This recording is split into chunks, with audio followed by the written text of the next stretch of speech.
Sir, ധനാഭ്യർത്ഥന ചർച്ചകൾ പങ്കെടുത്തതിന് ശേഷം അതിന് മറുപടി പറയുന്നതിന് മുൻപ് പ്രതിപക്ഷ വാക്കൗട്ട് നടക്കുന്നത് ഒരു തെറ്റായ മെസ്സേജാണ് കേരളത്തിലെ ജനങ്ങൾക്ക് കൊടുക്കുന്നത്. ഗവൺമെൻറ് എന്താണ് ചെയ്യാൻ പോകുന്നത്, എന്താണ് ഗവൺമെൻറ് നിലപാടെന്ന് വ്യക്തമാക്കേണ്ട സമയത്ത് അവർ ഉന്നയിക്കപ്പെട്ട വിമർശനങ്ങളും നിർദ്ദേശങ്ങളും ഗവൺമെൻറ് എങ്ങനെയാണ് പരിഗണിക്കേണ്ടത് എന്ന് ഇവരോരോരുത്തരും അറിയുമ്പോഴും കേരള പൊതുസമൂഹം അറിയേണ്ടതാണെന്നും അതിൻ്റെ ഭാഗമാണ് ഞങ്ങളെന്നും ഒരു ബോധ്യമില്ലാതെ പ്രതിപക്ഷം ഈ നിലപാട് ഈ സമയത്ത് സ്വീകരിച്ചത് ഒരു ശരിയായ നടപടിക്രമമല്ല. അത്തരം പ്രതിഷേധങ്ങളുണ്ടായിരുന്നെങ്കിൽ അത് രാവിലെ തന്നെ രേഖപ്പെടുത്തി അവർ ബഹിഷ്കരിക്കുകയായിരുന്നു ഏറ്റവും നല്ലത്. സഭയിൽ ഈ ധനകാര്യ ചർച്ചയിൽ പങ്കെടുത്തതിന് ശേഷം മറുപടി കേൾക്കാൻ കഴിയാതെ ഇരിക്കുന്നു എന്നുള്ളതിൽ തീർച്ചയായിട്ടും ഒരു തെറ്റായ ഒരു ഇൻഡിക്കേഷനാണെന്ന് മാത്രം സൂചിപ്പിക്കുന്നു. പക്ഷേ ഞങ്ങൾക്ക് ഗവൺമെൻറ്റിന് വേണ്ടി ചില കാര്യങ്ങൾ സംസാരിക്കാനായിട്ടുണ്ട്. ഇവിടെ പറഞ്ഞ കാര്യങ്ങളെ സംബന്ധിച്ച് കൂടുതൽ സമയമെടുത്ത് സംസാരിക്കാൻ ആഗ്രഹിക്കുന്നില്ല. എങ്കിൽ പോലും വാട്ടർ അതോറിറ്റിയുമായി ബന്ധപ്പെട്ട്, പ്രത്യേകിച്ച് ശുദ്ധജല വിതരണവുമായി ബന്ധപ്പെട്ട് ഏറ്റവും സുപ്രധാനപ്പെട്ടിട്ടുള്ള ഒരു ഘട്ടമാണിത്. ജലജീവൻ മിഷൻ പദ്ധതിയെക്കുറിച്ച് പോലും ആക്ഷേപകരമായി എന്ന് ഞാൻ പറയുന്നില്ലെങ്കിൽ പോലും വസ്തുതകൾ മനസ്സിലാക്കാതെ സംസാരിച്ചത് തികച്ചും തെറ്റായിപ്പോയി. ഞാൻ അതിൻ്റെ മെറിറ്റിലേക്ക് കടക്കുന്നതിന് മുമ്പ് ഏറ്റവും അവസാനം സംസാരിച്ച അനിൽകുമാർ സംസാരിച്ചതിലെ പ്രധാനപ്പെട്ട രണ്ട് വിഷയങ്ങൾ ഞാൻ ശ്രദ്ധിക്കുകയുണ്ടായി. ഒന്ന്, ഇന്ത്യ രാജ്യത്ത് ഏറ്റവും പിന്നിൽ ഈ പദ്ധതി നടപ്പിലാക്കുന്ന സംസ്ഥാനമാണ് കേരളം. ഇത് കേരള ജനത കേൾക്കേണ്ടതുണ്ടോ? ഇന്ത്യ രാജ്യത്ത് ഈ പദ്ധതി നടപ്പിലാക്കുന്ന സന്ദർഭത്തിൽ കേരളത്തിൽ എന്തായിരുന്നു സ്ഥിതി? ഈ പദ്ധതിയുടെ ആരംഭം സ്റ്റേറ്റ് പ്ലാനും നബാർഡും എല്ലാം ഉൾപ്പെടുത്തിക്കൊണ്ട് ഒരു കാലഘട്ടത്തിൽ തുടങ്ങിയെന്ന് അവർ ഇവിടെ സംസാരിച്ചപ്പോൾ ഞങ്ങൾ ശ്രദ്ധിച്ചു. തെറ്റില്ല, നല്ല കാര്യം. പക്ഷെ ആ ഘട്ടത്തിൽ എവിടം വരെ എത്താൻ പറ്റി? ആ ഘട്ടത്തിൽ കേരളത്തിൻ്റെ സ്ഥിതി, ജലജീവൻ മിഷൻ ആരംഭിക്കുന്ന സന്ദർഭത്തിൽ 17 ലക്ഷം ഗ്രാമീണ കുടുംബങ്ങളിൽ മാത്രമാണ് കുടിവെള്ളം എത്തിക്കൊടുക്കാൻ സാധിച്ചത്. അത് 60 വർഷക്കാലം കൊണ്ടാണ്. ആ 17 ലക്ഷം എന്നുള്ളിടത്തുനിന്ന് ഇന്ന് 39 ലക്ഷം കുടുംബങ്ങളിലേക്ക് അധികമായി ജലം എത്താൻ കഴിഞ്ഞു എന്നുള്ളത് കാണാതെ പോകുക. 25% അത് 55% ഉയർന്നു. വടക്കേന്ത്യൻ സംസ്ഥാനങ്ങളിലെ ഈ പദ്ധതി ആരംഭിക്കുമ്പോൾ ബഹുഭൂരിപക്ഷം സംസ്ഥാനങ്ങളിലും 40% മുകളിലായിരുന്നു അതിൻ്റെ പെർസെൻറ്റേജ്. ആ സ്ഥിതി എടുത്ത് നോക്കിയിട്ട് ഇതിനെ വിലയിരുത്തപ്പെടുന്നത് ശരിയല്ലല്ലോ. 40% പല വടക്കേന്ത്യൻ സംസ്ഥാനങ്ങളിലും അത് 65-70% ആയെങ്കിൽ 25-ൽ നിന്ന് നമ്മൾ പുറപ്പെട്ട് 55% എന്ന് പറയുന്നത് നമ്മൾ അത്ര പുറകിലെന്നാണ് പെർസെൻറ്റേജ് ബേസിൽ കണക്കാക്കേണ്ടതുള്ളത്. അപ്പോൾ യാഥാർത്ഥ്യങ്ങളെ മറച്ചുവെക്കാൻ ശ്രമിക്കുന്നു. ഇതൊക്കെയാണ് ഇതിൻ്റെ ഭാഗമായി കാണേണ്ടതായിട്ടുള്ളത്. എത്ര രൂപ ചെലവഴിക്കപ്പെട്ടു? സംസ്ഥാന ഗവൺമെൻറ് നിലപാട് വ്യക്തമാക്കിയിട്ടുണ്ട്. കേന്ദ്രാവിഷ്കൃത പദ്ധതിയും സംസ്ഥാന ഗവൺമെൻറ്റും കൂടെ യോജിച്ച് നടപ്പിലാക്കുന്ന ഈ പദ്ധതി ആവശ്യമായ തുക നൽകുമെന്ന് നമ്മൾ സംസാരിച്ചു. ഗവൺമെൻറ് അത് എഗ്രീഡാണ്. ഇതിനോടകം തന്നെ ഈ പദ്ധതി നടപ്പിലാക്കാൻ സംസ്ഥാനത്ത് നമ്മൾ 44,714.79 കോടി രൂപയുടെ ഭരണാനുമതി നൽകി. കേന്ദ്ര വിഹിതവും സംസ്ഥാന വിഹിതവുമായി ഏകദേശം 12,000 കോടി രൂപ ഇതിനകം നമ്മൾ നൽകപ്പെട്ടു കഴിഞ്ഞു. ഇതൊന്നും വീഴ്ച വരുത്താൻ ആഗ്രഹിക്കുന്നില്ല. അതുകൊണ്ട് ഈ പദ്ധതിയെ സംബന്ധിച്ചിടത്തോളം ഇത് നല്ല ലക്ഷ്യത്തോടുകൂടി എത്തിക്കുക എന്നുള്ളതാണ് ഗവൺമെൻറ് ലക്ഷ്യം വെച്ചിട്ടുള്ളത്. അതിന് ആവശ്യമായ നടപടികളുമായി നമ്മൾ മുന്നോട്ട് പോവുകയാണ്. ഇന്ന് 115 ഗ്രാമപഞ്ചായത്തുകളിൽ 100% വെള്ളം കൊടുക്കാനായിട്ട് നമുക്ക് കഴിഞ്ഞു. 9 നിയമസഭാ മണ്ഡലങ്ങൾ പൂർണ്ണമായും വെള്ളം എത്തിക്കാനായിട്ട് നമുക്ക് സാധിച്ചു. ഈ വരുന്ന ഒക്ടോബർ മാസം ആകുമ്പോഴേക്കും 115 കൂടാതെ 259 ഗ്രാമപഞ്ചായത്തിനും കൂടി പൂർണ്ണമായും വെള്ളമെത്താൻ കഴിയുന്ന സ്ഥിതി ഉണ്ടാകുക. വരുന്ന 2026 ജാനുവരി ഫെബ്രുവരി മാസമാകുമ്പോൾ ഏതാണ്ട് 550-ലധികം പഞ്ചായത്തുകളിൽ പൂർണ്ണമായും വെള്ളമെത്തുന്നു എന്ന് പറഞ്ഞാൽ എത്ര വലിയൊരു നേട്ടമാണ് ഈ സംസ്ഥാനത്തുണ്ടാകുന്നത്. അതോടൊപ്പം തന്നെ പെർസെൻറ്റേജ് എടുത്തു നോക്കുമ്പോൾ 60%-വും 40%-വും എല്ലാം അധികരിച്ചിരിക്കുന്ന പഞ്ചായത്തുകളാണ് ബഹുഭൂരിപക്ഷവും. ഇവിടെ നമ്മൾ നടപ്പിലാക്കിയ പദ്ധതി സസ്റ്റൈനബിൾ ആയിട്ടുള്ള കുടിവെള്ള സ്കീമാണ്. വടക്കേന്ത്യൻ സംസ്ഥാനങ്ങളിൽ മൈക്രോ പദ്ധതികളായിരുന്നെങ്കിൽ നമ്മൾ ഡാമുകളിൽ നിന്നും നദികളിൽ നിന്നും വെള്ളമെടുത്ത് എല്ലാ മേഖലയിലും എല്ലാ സമയത്തും വെള്ളം ലഭിക്കുമെന്ന് ഉറപ്പുവരുത്തുന്ന പദ്ധതികളാണ് നമ്മൾ നടപ്പിലാക്കിയത്. എന്നാൽ കാണേണ്ട ഒരു വിഷയം, ഇത്രയും വലിയൊരു പദ്ധതി നടപ്പിലാക്കുമ്പോൾ, കേരളം ഒട്ടാകെ പ്രവർത്തനം നടക്കുമ്പോൾ, ഞാനിവിടെ വന്ന് വിമർശനങ്ങളെ ഓരോന്നായി ഇനി മറുപടി പറയാനായിട്ട് ആഗ്രഹിക്കുന്നില്ല. 1, 2, 3 പേര് മാത്രമാണ് അങ്ങനെ സംസാരിച്ചത്. റോഡുകൾ പൊളിഞ്ഞു എന്നുള്ളതാണ്. സ്വാഭാവികമായിട്ട് സംഭവിക്കുമല്ലോ. റോഡുകളെ സംബന്ധിച്ചിടത്തോളം റോഡുകൾ പൊളിയുമ്പോൾ ഈ പദ്ധതി നടപ്പിലാക്കുന്നതിന് വേണ്ടിയിട്ടുള്ള സ്കീമുകൾ ഓരോന്നും എടുത്ത് പരിശോധിക്കുമ്പോൾ ഇത് കാണാനായിട്ട് സാധിക്കും. അങ്ങനെ റോഡുകൾ പൊളിഞ്ഞിട്ടുണ്ടെങ്കിൽ ആ റോഡുകൾ റിസ്റ്റോർ ചെയ്യാൻ ആവശ്യമായ പണം കൊടുത്തിട്ടുണ്ട്. 1, 2, 3 ഘട്ടങ്ങളിൽ നമുക്ക് റിസ്റ്റോറേഷൻ ആവശ്യമായ പണം ഇല്ലായിരുന്നു. എന്നാൽ അതിനാവശ്യമായ പണം ആവശ്യപ്പെട്ട് വീണ്ടും നമ്മൾ കേന്ദ്ര ഗവൺമെന്റിനെ സമീപിച്ചു. അതിനാവശ്യമായ 1300 കോടി രൂപയിലധികം നമുക്ക് ലഭ്യമായി. അത് ആ പഞ്ചായത്തുകൾ മുഖാന്തരമോ ഏറ്റെടുത്ത കരാറുകാരൻ മുഖാന്തരമോ ജോലി ചെയ്താൽ അത് റീഇംബേഴ്സ് ചെയ്യാൻ ആവശ്യമായ നടപടിയും സ്വീകരിച്ച് മുന്നോട്ട് പോകുന്ന സ്ഥിതിയാണുള്ളത്. തുടർന്നുള്ള എല്ലാ എഗ്രിമെന്റുകളും ടെൻഡറുകളും റോഡ് രജിസ്ട്രേഷനും കൂടെ ഉൾപ്പെടുത്തിയിട്ടുള്ള നടപടിയാണ് സ്വീകരിച്ച് മുന്നോട്ട് വന്നുകൊണ്ടിരിക്കുന്നത്. ചെറിയ ബുദ്ധിമുട്ടുകൾ കേരളത്തിൽ ഉണ്ടായിട്ടുണ്ട്. നമുക്കത് പരിഹരിക്കേണ്ടതായിട്ടുണ്ട്. അത് സ്വാഭാവികമായിട്ടും ജനങ്ങൾ അനുഭവപ്പെടുന്ന വിഷമം തന്നെയാണ് രേഖപ്പെടുത്തുന്നത്. അതിന് പരിഹാരം കണ്ടെത്തുക എന്നുള്ളത് ആ റോഡ് റിസ്റ്റോർ ചെയ്യുക എന്നുള്ളത് മാത്രമാണ്. പലപ്പോഴും ചില പ്രശ്നങ്ങൾ നേരിടുന്നത്, നമുക്ക് പൈപ്പ് ലൈൻ ഇട്ട് കഴിഞ്ഞാൽ, ഡിസ്ട്രിബ്യൂഷൻ ലൈൻ പോയി കഴിഞ്ഞാൽ അവിടെ പ്രഷർ ടെസ്റ്റ് നടത്തേണ്ടതായിട്ടുണ്ട്. ആ പ്രഷർ ടെസ്റ്റ് നടത്തണമെങ്കിൽ പൂർണ്ണമായും പദ്ധതി കമ്മീഷൻ ചെയ്യുന്ന സന്ദർഭത്തിലേക്ക് ചിലപ്പോൾ കാത്തിരിക്കേണ്ടി വരുന്നൊരു കാലതാമസം ആ റോഡ് പെർമനൻ്റായി റിസ്റ്റോർ ചെയ്യാൻ ആവശ്യമായ ചില കാലതാമസത്തിന് ഇടം കൊടുത്തിട്ടുണ്ട്. അത് ഒഴിവാക്കാൻ കഴിയുന്ന മെയിൻ പമ്പിംഗ് ലൈൻ പോകുന്ന പ്രദേശത്ത് അത് താൽക്കാലികമായി ചെയ്യാൻ കഴിയുന്ന സ്ഥിതിയിൽ അതിനും ചില ക്രമീകരണങ്ങൾ ഏർപ്പെടുത്തി അത് പരിഹരിക്കാൻ ശ്രമിച്ചുകൊണ്ടിരിക്കുകയാണ്. എങ്കിലും കേരളത്തിൻ്റെ ചരിത്രത്തിൽ സസ്റ്റൈനബിളായി കുടിവെള്ളം എല്ലാ വീടുകളിലും എത്തിക്കുന്ന ഈ പദ്ധതി പിണറായി സർക്കാർ ഈ കാലാവധി പൂർത്തിയാക്കുന്നതിന് മുൻപ് 85% കുടുംബങ്ങളിലും പൂർണ്ണമായി എത്തിക്കും എന്നുള്ള കാര്യത്തിൽ യാതൊരു സംശയവും വേണ്ട. അതിനാവശ്യമായ നടപടികളുമായി നമ്മൾ മുന്നോട്ട് പോവുകയാണ്. എല്ലാ MLA-മാർക്കും അവരവരുടെ കോൺസ്റ്റിറ്റ്യുവൻസിയിൽ അത്തരം കാര്യങ്ങൾ ശ്രദ്ധാപൂർവം നിരീക്ഷിച്ചാൽ അത് ബോധ്യപ്പെടാൻ കഴിയും. നമ്മൾ നല്ല നിലയിൽ റിവ്യൂ നടത്തി പോകുന്നുണ്ട്. ജില്ലാതല റിവ്യൂകൾ നടക്കുന്നുണ്ട്. എന്നാൽ ചില പോരായ്മകൾ നമ്മുടെ ശ്രദ്ധയിൽപ്പെടുത്തുന്നത് അതനുസരിച്ച് മുന്നോട്ട് കൊണ്ടുപോകാനായിട്ട് ഞാൻ കണ്ടു. ഇവിടെ അബ്ദുൽ ഹമീദ് അദ്ദേഹമാണ് ഇതിനെ സംബന്ധിച്ച് കാര്യമായി ചില വിമർശനങ്ങൾ ഉന്നയിക്കപ്പെട്ടത്. അദ്ദേഹം പറഞ്ഞ കാര്യങ്ങൾ എടുത്തു നോക്കിയാൽ വളരെ പ്രധാനപ്പെട്ടതാണ്. റോഡുകൾ കീറി മുറിച്ചു, സ്കൂൾ ബസ്സുകൾക്ക് പോകാൻ കഴിയുന്നില്ല. എന്നാൽ എത്ര കുടുംബങ്ങളിൽ വെള്ളമെത്തി എന്ന് പറയാൻ കഴിയണ്ടേ? അദ്ദേഹത്തിൻ്റെ കോൺസ്റ്റിറ്റ്യുവൻസിയിൽ എത്ര വീടുകളിൽ വെള്ളമെത്തി? എന്തായിരുന്നു അവിടുത്തെ സ്ഥിതി? അവിടെ ഇന്ന് തുടങ്ങുമ്പോൾ 22% അദ്ദേഹത്തിൻ്റെ കോൺസ്റ്റിറ്റ്യുവൻസിയിൽ വെള്ളമെത്തി കൊടുക്കാൻ കഴിഞ്ഞിരുന്നെങ്കിൽ അത് 40% കുടുംബങ്ങളിൽ വെള്ളമെത്താൻ കഴിഞ്ഞു എന്ന് പറയാതെ പോയത് അവിടുത്തെ ജനങ്ങളോട് അദ്ദേഹം കാണിച്ചൊരു മോശമായ കീഴ്വഴക്കമാണ്. ഈ റോഡിലിറങ്ങി നടക്കാൻ കഴിയാതെ വന്നിട്ടുണ്ടെങ്കിൽ മറ്റെന്തെങ്കിലും കാരണം കാണും. അത് കുടിവെള്ളത്തിൻ്റെ പേരിലാണ് എന്ന് ഞാൻ ഒരിക്കലും വിചാരിക്കുന്നില്ല. അതൊന്നുമല്ല പറയേണ്ടത്. ഇത് കൂട്ടായി നിന്ന് പ്രവർത്തിച്ച് മുന്നേറേണ്ട ഒരു സമയമാണ്.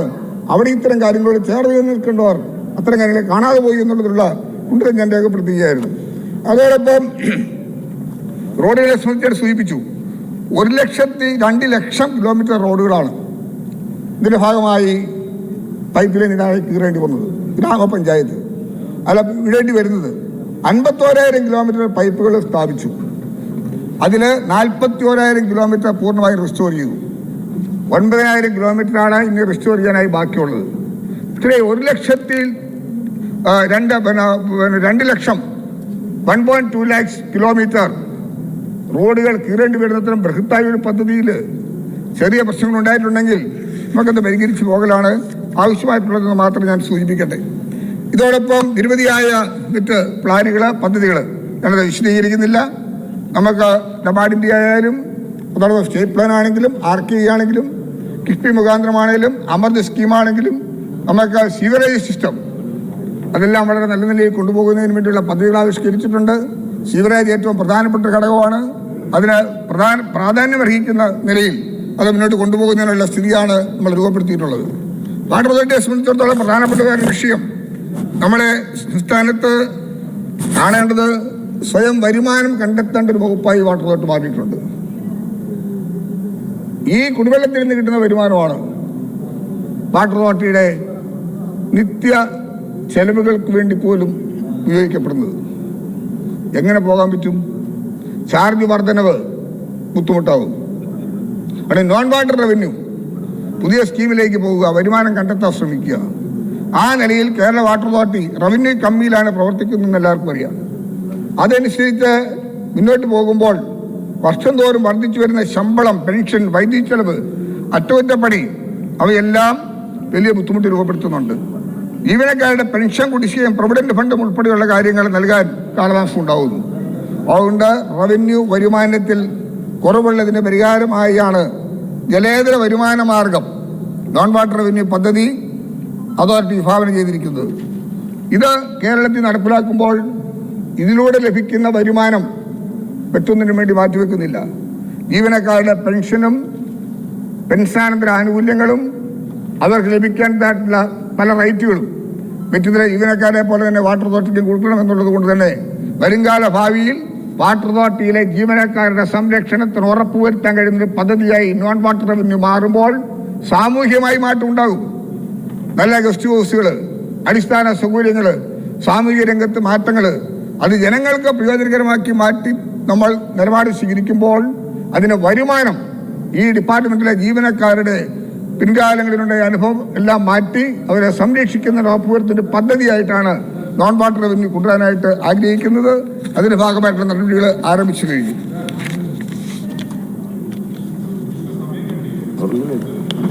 ഇങ്ങനെ എൽ ചെയ്യാൻ പറ്റില്ല. സംസാരിച്ചോ മിനിസ്റ്റർ, എൽ ചെയ്യാൻ പറ്റില്ല മിനിസ്റ്റർ, സമയം പോവും.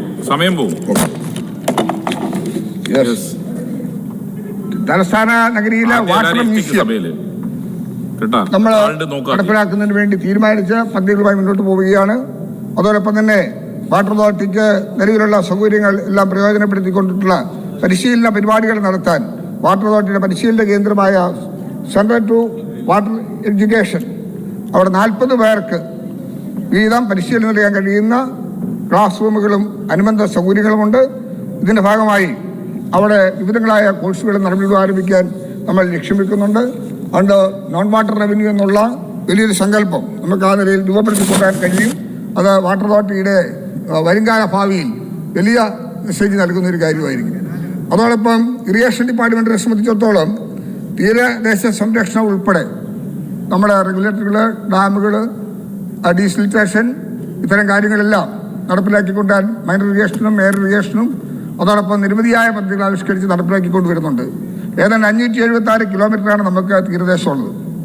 അതിൽ പ്രൊട്ടക്റ്റഡ് ഏരിയ 365, ഡാമേജിലായിട്ട് 118, എന്നാൽ ഭാഗികമായി തകർന്ന 120. ഈ നില നമ്മളെടുത്ത് പരിശോധിക്കുമ്പോൾ പൂർണ്ണമായും ഇത് ചെയ്യുന്നതിന് 5300 കോടി രൂപ വേണമെന്നുള്ളതാണ് നമ്മൾ ആദ്യ ബഡ്ജറ്റിൽ തന്നെ കണ്ടതും നടപ്പിലാക്കാൻ ശ്രമിക്കുന്നതും. അതിൽ ഹോട്ട്സ്പോട്ടുകളായി കണ്ട 10 സ്ഥലങ്ങളിൽ 1500 കോടി രൂപ കിഫ്ബിയിലൂടെ നടപ്പിലാക്കാനായിട്ട് തീരുമാനിച്ചു. അതിൻ്റെ ഫസ്റ്റ് ഫേസായി ചെല്ലാനം അനുബന്ധമായി കിട്ടിയിരിക്കുന്ന ഹോട്ട്സ്പോട്ടുകൾ NCCR റിപ്പോർട്ട് ലഭ്യമായി കിട്ടിയിട്ടുണ്ട്. ആ NCCR റിപ്പോർട്ട് ലഭ്യമായ ഹോട്ട്സ്പോട്ടുകൾ കിഫ്ബി ധനസഹായത്തിലൂടെ തന്നെ എത്തിക്കുന്നതിന് ഗവൺമെന്റിലേക്ക് എത്തുന്നതിനുള്ള നടപടി ശ്രമങ്ങൾ പൂർത്തീകരിച്ചിട്ടുണ്ട്. അതോടൊപ്പം തന്നെ ADB-യുടെയും ലോകബാങ്കിന്റെയും ഇതര സഹായത്തോടു കൂടി മറ്റിതര മേഖലകളിൽ വിവിധങ്ങളായ തീരദേശ പരിപാലന പദ്ധതികൾ ആവിഷ്കരിച്ച് നടപ്പിലാക്കാനാണ് ഉദ്ദേശിക്കുന്നത്. അത് ഇന്നലെ പറഞ്ഞതാണ്. അന്നേരം ചോദ്യോത്തരത്തിൽ ആൻസർ കേൾക്കാത്തുണ്ടോ? തീർച്ചയായിട്ടും ഇറിഗേഷന്റെ മേഖലയിൽ നമ്മൾ നടപ്പിലാക്കുന്ന മറ്റൊരു പ്രധാനപ്പെട്ട പദ്ധതിയായിരുന്നു ഇവിടെ സ്ഥിതിയായ ഇറിഗേഷൻ ടൂറിസം.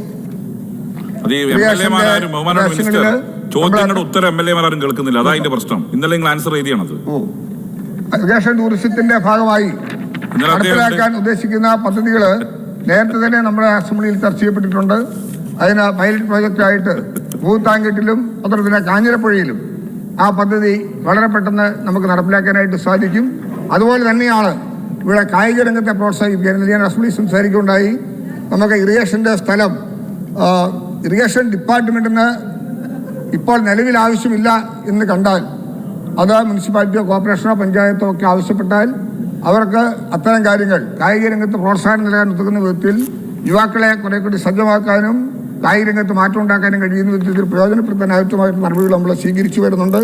അതിനും ആവശ്യമായിട്ടുള്ള നടപടികൾ സ്വീകരിക്കും. കുട്ടനാട് പാക്കേജ് പോലെ നിരവധിയായ കാര്യങ്ങൾ ഇതിലേക്കൊന്നും ഇപ്പോൾ കടന്നു പോകുന്നില്ല. ഇതെല്ലാം ഇതിൻ്റെ ഭാഗമായി കേൾക്കേണ്ടവരാരും ഈ സ്ഥലത്തില്ലല്ലോ.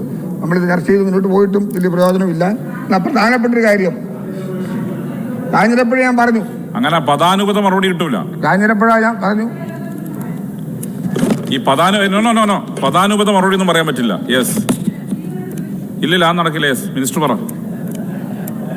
ഇവിടെ MLA പറഞ്ഞതിന് മറുപടിയായിട്ട് 2 മിനിറ്റ് സംസാരിക്കാം. നമ്മുടെ പ്രധാനപ്പെട്ട 2 അനൗൺസ്മെന്റുകൾ ഡിപ്പാർട്ട്മെന്റ് നടപ്പിലാക്കാൻ ഉദ്ദേശിക്കുന്നത് KIDCയുടെ കീഴിൽ പ്രവർത്തിക്കുന്ന കുപ്പിവെള്ള യൂണിറ്റ് സംസ്ഥാനത്ത് ആദ്യമായിട്ട്, ഒരുപക്ഷെ നമ്മുടെ രാജ്യത്ത് തന്നെ ആദ്യമായിരിക്കും, വിവിധ രാജ്യങ്ങളിലേക്ക് നമുക്ക് കുപ്പിവെള്ളം കയറ്റി അയക്കാനായിട്ട് സാധിക്കുന്നത്. ദക്ഷിണേന്ത്യയിൽ നിന്ന് തന്നെ ആദ്യമായിട്ടാണ് കുപ്പിവെള്ള കമ്പനി GCC രാജ്യങ്ങളായ UAE, അതുപോലെ തന്നെ അറേബ്യ, ഒമാൻ, ബഹ്റൈൻ, ഖത്തർ മുതലായ രാജ്യങ്ങളിലേക്ക് കയറ്റുമതി ചെയ്യുന്നതിനെ സംബന്ധിച്ചുള്ള ധാരണാപത്രം UAE ആസ്ഥാനമായി പ്രവർത്തിക്കുന്ന ആരോഹണ ജനറൽ ട്രേഡിംഗ് കമ്പനിയുമായ LICയുമായി അത് 3 വർഷത്തെ കരാറിൽ ഒപ്പിട്ടു. നമ്മുടെ കണ്ടെയ്നർ അത് പോകുന്നതിന് സജ്ജമായി കഴിഞ്ഞു. അതിനാവശ്യമായ അനുമതികളെല്ലാം ലഭ്യമായി. ഈ വരുന്ന ദിവസങ്ങളിൽ തന്നെ അതിൻ്റെ ഔപചാരികമായ ഉദ്ഘാടനം മുഖ്യമന്ത്രി നിർവഹിക്കും. അതോടൊപ്പം തന്നെ പ്രധാനപ്പെട്ടൊരു കാര്യമാണ് പ്ലാസ്റ്റിക്. ഇന്ന് ഏറ്റവും കൂടുതൽ നമ്മുടെ ഈ കുപ്പിവെള്ളവുമായി ബന്ധപ്പെട്ട പ്രകൃതിയിലുണ്ടാക്കുന്ന മലിനീകരണത്തിൽ ഏറ്റവും പ്രധാനമായ ഒരു സ്ഥിതിയായി കാണുന്നു. അത് ഒഴിവാക്കിക്കൊണ്ട് ബയോഡിഗ്രേഡബിൾ ആയിട്ടുള്ള കുപ്പികളിൽ വലിയ കുപ്പിവെള്ളം ഇന്ത്യയിൽ തന്നെ ആദ്യമായി നമ്മൾ രംഗത്തിറക്കുകയാണ്. അതിൻ്റെ പ്രൊഡക്ഷനും രൂപപ്പെടുത്തി കഴിഞ്ഞു. ആദ്യമായി ഈ മാസം തന്നെ അത് നമുക്ക് വിപണിയിൽ എത്തുന്നതിന് വേണ്ടിയുള്ള നടപടി സ്വീകരിക്കും. അതിൻ്റെ കാര്യം കൊണ്ട് ചെയ്യുമ്പോൾ രാജ്യത്ത് തന്നെ മാതൃകയാകുന്ന 2 പ്രധാനപ്പെട്ട പദ്ധതികൾ നമ്മൾ രൂപപ്പെടുത്തുകയാണ്. ശുദ്ധമായ നമ്മുടെ വെള്ളത്തിൻ്റെ ടേസ്റ്റ് അനുഭവിക്കാൻ ഗൾഫ് രാജ്യങ്ങളിലേക്ക് നമ്മുടെ വെള്ളം ആദ്യമായി കടന്നു പോകുന്നതും, അതോടൊപ്പം തന്നെ പ്ലാസ്റ്റിക്കിനെ മാറ്റി നിർത്തി ഭൂമിയിൽ തന്നെ അലിഞ്ഞു പോകുന്ന കുപ്പി കൊണ്ടടക്കാൻ ബുദ്ധിമുട്ടില്ല എന്ന് മാത്രമല്ല, പ്രകൃതിക്ക് ഏറ്റവും കൂടുതൽ യോജിച്ച തലത്തിൽ നമുക്ക് അതിനെ പ്രയോജനപ്പെടുത്താൻ കഴിഞ്ഞാൽ ഏറ്റവും സ്വീകാര്യമായ ഒരു കാര്യമായിരിക്കും. ഇത് രണ്ടും നമുക്ക് ഈ മാസം തന്നെ നടപ്പിലാക്കാൻ സാധിക്കുന്ന 2 പ്രധാനപ്പെട്ട പദ്ധതിയാണ്. ഇവിടെ സൂചിപ്പിച്ചു MLA സംസാരിച്ചു, ശബരിമലയിൽ കുടിവെള്ളം എത്തിക്കാൻ കഴിഞ്ഞു. വലിയ അഭിമാനം തോന്നുവാണ് സാർ.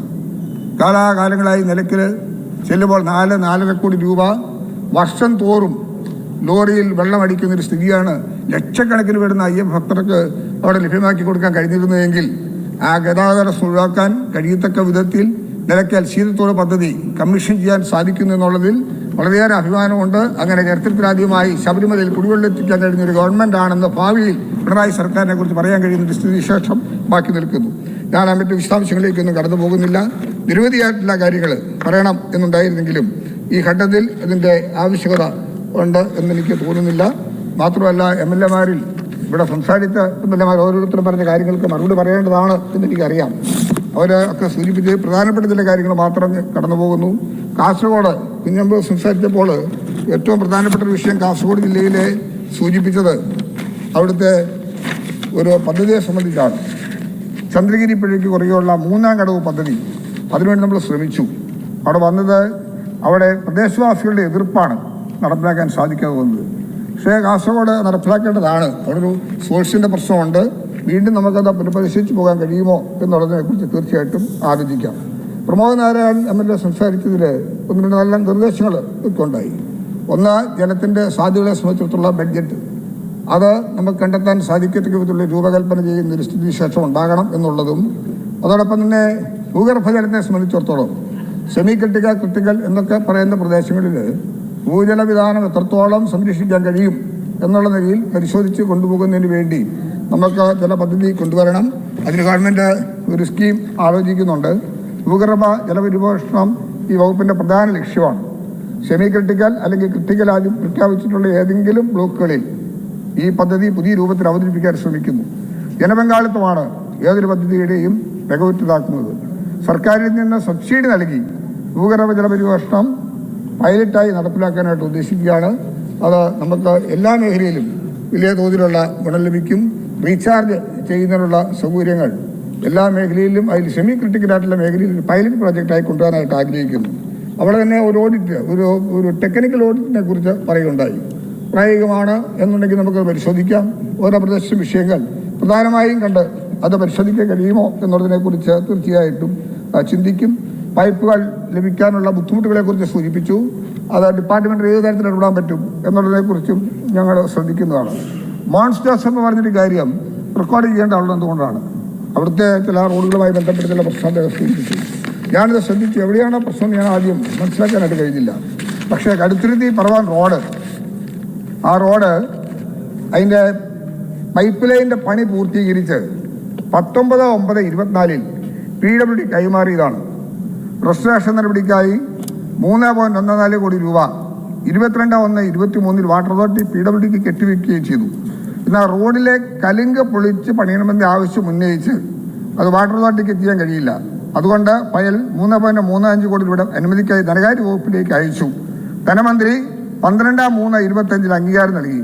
ഞാനിപ്പോൾ ഓർക്കുന്നു, ഇത് സംബന്ധിച്ച് 2 പ്രാവശ്യം എൻ്റെയും കൂടെ സാന്നിധ്യത്തിൽ MP ശ്രീ ജോസ് കെ മാണി ധനകാര്യമന്ത്രിയുമായി നടത്തിയ ചർച്ചയുടെ പശ്ചാത്തലത്തിൽ ഇത് അംഗീകരിച്ച് കിട്ടി എന്നുള്ളതിൽ എനിക്ക് വളരെയേറെ സന്തോഷമുണ്ട്. ആ റോഡ് പൊളിഞ്ഞു എന്നുള്ളത് വാട്ടർ അതോറിറ്റി കൃത്യമായും കാശ് പൊതുമരാമത്ത് വകുപ്പിന് കൊടുത്തുവെങ്കിലും അവിടെ കലുങ്ക് എടുത്തു മാറ്റുന്ന ശ്രമിച്ചുള്ള പ്രവർത്തനം ചെയ്യാൻ വാട്ടർ അതോറിറ്റി അല്ല എന്നുള്ളത് കൊണ്ട് തന്നെ അക്കാര്യങ്ങൾക്ക് ധനകാര്യ വകുപ്പിൻ്റെ സഹായത്തോടു കൂടി പൊതുമരാമത്ത് വകുപ്പിലേക്ക് എത്തിച്ച് തുക അനുവദിപ്പിച്ചു കൊടുക്കാൻ കഴിഞ്ഞു. അത് ഉയർത്തിയത് സ്വാഭാവികമായിട്ടും എന്താണെന്ന് എനിക്കറിയാൻ കഴിഞ്ഞില്ല. ബഫർ സോണിനെ സംബന്ധിച്ചിടത്തോളം പറഞ്ഞു, അത് മറുപടി അർഹിക്കുന്നൊരു കാര്യം തന്നെയാണ്. ഇന്നലെ ഞാൻ ആ വിഷയം സംസാരിച്ചു. ബഫർ സോണുമായി ബന്ധപ്പെട്ടിട്ട് ഒരാശങ്കയും ജനങ്ങൾക്ക് ആവശ്യമില്ല. ഇറക്കിയ ഉത്തരവിനെ എന്തുകൊണ്ടാണ് ആ നിലയിൽ വിമർശനാത്മകമായി കാണുന്നത് എനിക്കറിയത്തില്ല. വയനാട് ജില്ലയിൽ ഉണ്ടായ ഒരു നിർമ്മാണ പ്രവർത്തനവുമായി ബന്ധപ്പെട്ട് കോടതിയുടെ പരാമർശനം വന്നപ്പോൾ ബഫർ നിശ്ചയിക്കേണ്ടതായി വരും എന്ന് വന്നാൽ 100 മീറ്ററോ 200 മീറ്ററോ ഒക്കെ ആയാൽ ഉണ്ടാകാവുന്ന ബുദ്ധിമുട്ടുകൾ പരിഗണിച്ചുകൊണ്ട് തന്നെയാണ് 20 മീറ്റർ ആ ബഫർ എന്ന വാക്ക് തന്നെ ആവശ്യമില്ല. ഗവൺമെൻറ് ആ നിലയെ കാണുന്നില്ല. അവിടെ നിർമ്മാണ പ്രവർത്തനങ്ങൾ നടത്തുന്നതിനോ മുൻകാലങ്ങളിൽ ഉള്ളതുപോലെ തുടർന്നു പോകുന്നതിനോ ഒരു തടസ്സവും നിലനിൽക്കുന്നില്ല. ജനങ്ങളുടെ സംരക്ഷണവും ഇറിഗേഷൻ ടൂറിസം പോലുള്ള പദ്ധതികളും ഇത്തരം ഡാമുകളും പരിസര പ്രദേശങ്ങളിലുമാണ് നടപ്പിലാക്കാൻ ഉദ്ദേശിക്കുന്നത് എന്നുള്ളത് കൊണ്ട് തന്നെ ആ ഉത്തരവിൽ കാതലായ മാറ്റങ്ങൾ വരുത്തേണ്ടതുണ്ടെങ്കിൽ മാറ്റങ്ങൾ വരുത്തിക്കൊണ്ട് തന്നെ ജനപക്ഷത്ത് നിൽക്കാൻ ഈ ഗവൺമെൻറ് ഉദ്ദേശിക്കുന്നു. ഇതിന്മേൽ ആർക്കും ദുഃഖം ഉണ്ടാകേണ്ട കാര്യമില്ല, ജനങ്ങൾക്ക് ആശങ്ക ഉണ്ടാകേണ്ട കാര്യമില്ലെന്ന് ഒരിക്കൽ കൂടി ഇന്നലെ സംസാരിച്ചതാണെങ്കിൽ പോലും ആവർത്തിച്ച് സൂചിപ്പിക്കാനായിട്ട് ഞാൻ ആഗ്രഹിക്കുക. തീർച്ചയായിട്ടും ഈ ഡിമാൻഡിൽ സംസാരിച്ച എല്ലാവരോടും കൃത്യമായ നന്ദി രേഖപ്പെടുത്തുന്നു. ഈ ഡിമാൻഡ് ഡിസ്കഷനിൽ പങ്കെടുക്കുമ്പോൾ ഉണ്ടാകുന്ന ഒരു പ്രധാന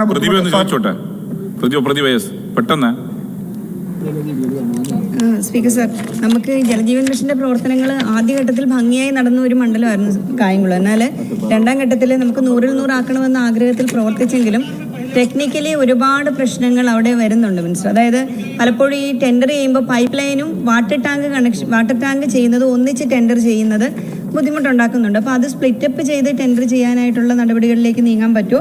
അതോടൊപ്പം തന്നെ കേന്ദ്രത്തിൽ നിന്നിപ്പോൾ ഒരു പെർമിഷന് വേണ്ടി നമ്മൾ കത്തയച്ചിട്ടുണ്ടല്ലോ മിനിസ്റ്റർ. അപ്പോൾ അത് കിട്ടാത്തത് കൊണ്ടും കുറെ വർക്കുകൾ പെൻഡിങ് ആയിട്ട് നിൽക്കുന്നുണ്ട്. അതും വേഗത്തിലാക്കുന്നതിന് സഹായിക്കുന്നു. നമുക്ക് ആ കാര്യങ്ങളിൽ വിഷമിക്കേണ്ട കാര്യം വരുന്നില്ല. ജലജീവൻ മിഷന്റെ കാലാവധി 2028 വരെ ദീർഘിപ്പിച്ചുകൊണ്ട് കേന്ദ്ര ഗവൺമെന്റ് ഉത്തരവ് ഇറക്കിയിട്ടുണ്ട്.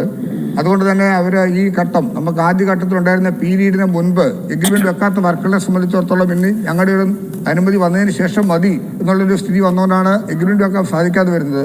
അത് ഈ വരുന്ന 1-2 മാസം കൊണ്ട് പരിഹരിക്കപ്പെടും.